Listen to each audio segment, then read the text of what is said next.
भगवान अवतार क्यों लेते हैं?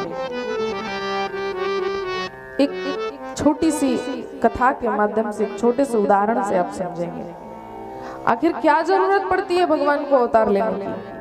कल तक हमने सुना कि रावण के उद्धार के लिए भगवान अवतार लिए, लेकिन बाबा तुलसी ने कहा कि एक ही हेतु नहीं, एक ही कारण नहीं भगवान के अवतार का, अनेक कारण है। सिर्फ रावण के उद्धार के लिए भगवान नहीं आए, न जाने कितने भक्त दंडकारण्य में भगवान की प्रतीक्षा कर रहे हैं, माता सबरी प्रतीक्षा कर रही हैं, तो इन भक्तों के लिए भी भगवान आए हैं। एक छोटी सी घटना आपने भी सुनी होगी, मुझे भी याद आ रही है। एक बार अकबर बादशाह ने बिरबल से पूछा, बिरबल ये बताओ तुम्हारा भगवान इतना खाली बैठा है क्या? जब भक्त बुलाता है तो अपने आप चला आता है। अरे मेरे जो अल्लाह है ना, वो तो पैगंबर को भेजते हैं, खुद नहीं चल करके आते। तुम्हारे भगवान ऐसे कैसे चले आते हैं? जब देखो तो उनके पास और कुछ काम धाम नहीं है। बिरबल ने कहा महाराज इसका उत्तर एक दिन दूंगा। बिरबल गए, अकबर की एक रानी से मिल गए, कुछ योजना बनाई अकबर की पत्नी से और कहा महारानी आज हम सब नौका विहार करेंगे जल में। महारानी ने कहा ठीक है, थोड़ी योजना बनाई। इधर बिरबल ने महाराज से कहा महाराज आप भी चलिए।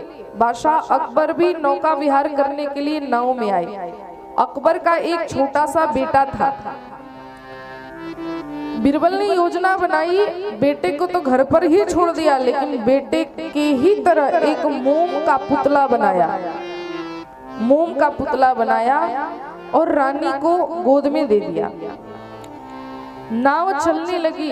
जब बीच धार में नाव पहुंची तो बिरबल ने जल्दी से क्या किया कि रानी की गोद में जो बालक था तो मोम का, योजना बनाई थी बिरबल ने, उस बालक को झट से उठा करके और नदी में फेंक दिया। अकबर ने तुरंत देखा, न सैनिकों को न बिरबल से किसी ने नहीं कहा, और दौड़ करके छलांग लगा दिया उस नदी में। जैसे ही अपने बेटे को ऊपर उठाया, अकबर ने देखा ये तो मोम का पुतला है। बिरबल से कहा ये क्या मजाक है बिरबल, ये तुमने क्यों किया? बिरबल ने कहा महाराज मैं आपके प्रश्नों का उत्तर देना चाह रहा था। महाराज ये बताओ, मैंने आपके बेटे को फेंका, यहाँ इतने सारे सैनिक हैं, स्वयं मैं भी हूँ, तो आपने अपने सैनिकों को क्यों नहीं कहा कि जल में कूद जाओ? या मैं स्वयं हूँ, मुझे क्यों नहीं कहा? कहा अरे पागल हो क्या बिरबल, अगर सचमुच में ये मेरा बेटा होता और कहीं नदी में डूब गया होता तो मैं देखता सैनिकों को, मैं स्वयं कूद करके अपने बेटे को बचाऊंगा ना। बिरबल ने कहा बस बस महाराज, आपके प्रश्नों का उत्तर मैं अभी देता हूँ। जैसे आप अपने बेटे को बचाने के लिए सैनिक की प्रतीक्षा नहीं किए, उसी प्रकार हमारे भगवान हैं, हम भगवान के संतानें हैं, भगवान के भक्त हैं। जब हम आर्त भाव से भगवान को पुकारते हैं तो भगवान अपना पैगंबर नहीं भेजता, भगवान कुछ नहीं देखता और सीधे भगवान कूद करके हमारे पास चला आता है। इसलिए भगवान का अवतार होता है। अब प्रश्न यह भी है कि भगवान का अवतार होता है या भगवान जन्म लेते हैं या फिर भगवान प्रकट होते हैं?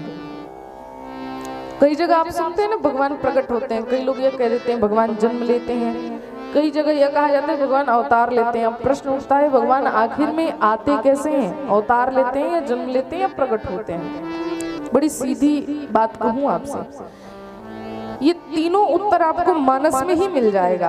भगवान का प्राकट्य होता है या अवतार होता है या भगवान जन्म लेते हैं। देखो भक्त की जैसी भावना होती है भगवान उसी प्रकार आते हैं। भगवान का अवतार भी हो सकता है, भगवान का जन्म भी हो सकता है और भगवान प्रकट भी हो सकते हैं। कैसे? मानस का उदाहरण ले आप। दशरथ जी ने जब सुना, क्या सुना? बाबा ने यहाँ शब्द का प्रयोग किया, दशरथ पुत्र जन्म सुनी काना।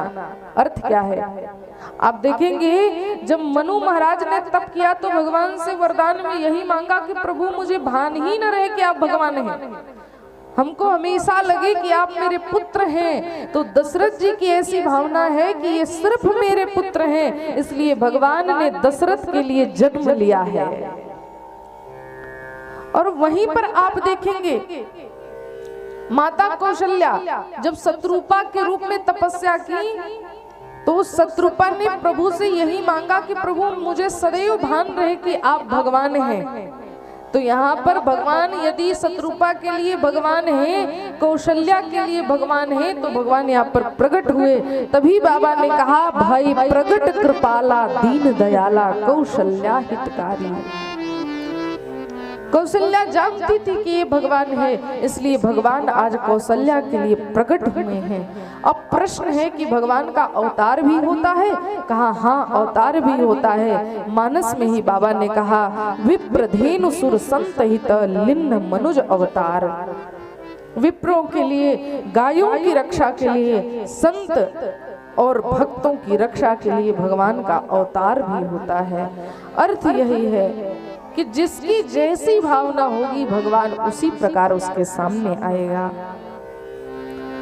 अब हम सब अयोध्या की ओर चलें। दिव्य महामहोत्सव मन रहा है महाराज, पूरी अयोध्या सजाई गई। आज चतुर्था अवस्था में महाराज दशरथ के यहाँ 4 पुत्रों का जन्म हुआ है। सारे खुशी से नाच रहे हैं, सारे देवता झूम रहे हैं महाराज, और सभी दर्शन के लिए आ रहे हैं भगवान के, सभी दर्शन के लिए आए। यहाँ पर बाबा तुलसी ने कहा कि भगवान के दर्शन के लिए सूर्य नारायण भी आए।